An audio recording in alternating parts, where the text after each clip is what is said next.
Good day, everybody. It's Michael Liveris from JurisQ.com. We'll bring you back Gregory Spektor from Gregory Spektor Associates, a personal injury law firm. Gregory, welcome back. Thank you, Michael. It's nice to see you. How's everything? Thank you for your time. Very good. Thank you. And look, we want to make it crystal clear. What happens if you're in a car accident? And if you are, let's say, a driver, if you're a passenger, if you're a pedestrian, God forbid, who was hit by a car. So let's start one at a time. In this session, let's talk if you are a driver, right?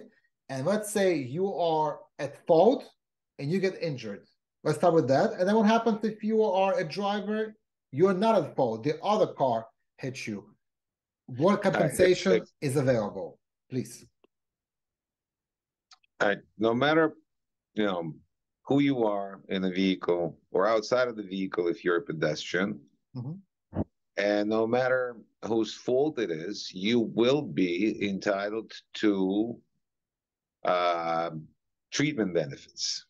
Every single policy issued in the state of New York carries a provision of that policy that is called no fault portion of the policy. That it is called that specifically because it doesn't matter whose fault it is, you still can go ahead and get treatment. Perfect. All right.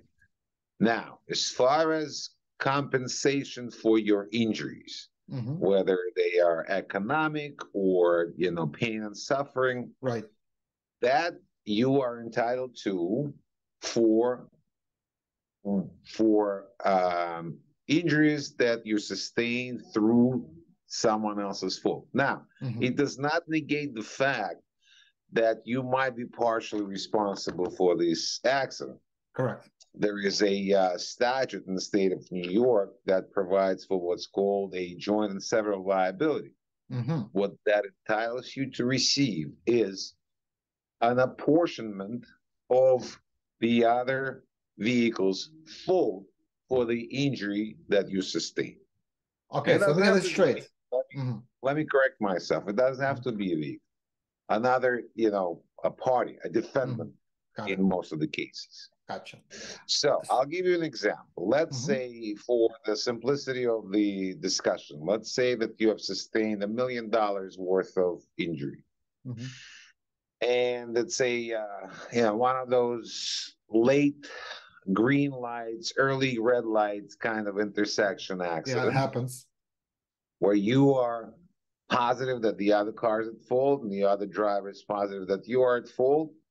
And a lot of times the insurance company will value it at a 50-50 split. If you want to go to fight and you want to take it to court and, you want to present your case to a jury, they'll see who's more believable and they can gauge it one way or another. But let's just, for the purposes of that hypothetical, if it's a 50-50 split, you will be entitled to $500,000 worth of compensation. If you are a passenger, that's where it gets interesting. Yeah, you know what, Gregory, I'm going to stop you right there because we're going to do a separate session just for passengers.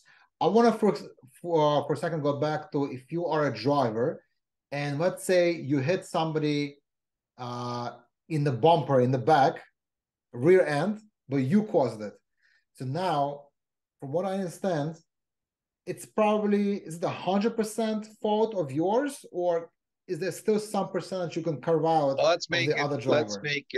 Let's make it simpler. With the rear end, there is always a potential of an allegation that the car in front of you stopped short for no particular reason. Listen, the car in front of you is going on the highway 60 miles an hour, and all of a sudden hits the brakes. You will do everything to avoid the accident. You will probably bear the majority of the responsibility for this accident because you did not keep the safe distance from the vehicle, and you were not able to see what was there to be seen. Got it. However, there was absolutely no reason for that person to hit the brakes in the middle of the highway. So there will be some apportionment of liability. I guess the best case scenario where you will definitely not be able to recover is if you, let's say, hit a light pole. Mm-hmm. Let's say you hit a light pole, it's really your fault, and you won't be able to recover for your pain and suffering, for your injuries, but you will be able to proceed with treatment using Right. the no fault portion of your policy. Very good. Okay, Gregory, thank you for explanation, because not everybody was clear on that. And what I want to bring up here is that it's very important, even if you think that you are mostly at fault or completely at fault, and you have no chance of any recovery besides medical treatment, you have no chance of recovery for your pain and suffering and your damages. It's still worthwhile to talk to somebody who does it for a living, like yourself, a personal injury attorney, to see whether there's any liability on the part of the other driver. Of course, not the other object, like you said. A light pole carries no responsibility.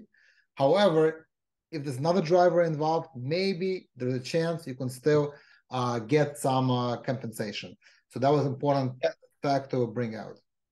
The very simple risk benefit analysis, just you really don't lose anything by talking to a professional like myself or any of my staff or any other attorney, because consultations are free. As a matter of fact, we provide services that are free of charge up until your case is successfully resolved. Mm-hmm.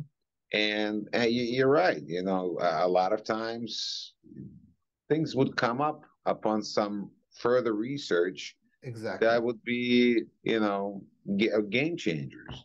Let's say it was a traffic light accident, and then we order what's called FOIL request from the city, and we find out that the traffic was malfunctioning. Then there is not just one potential defendant for just the split of liability, but a full defendant in New York City.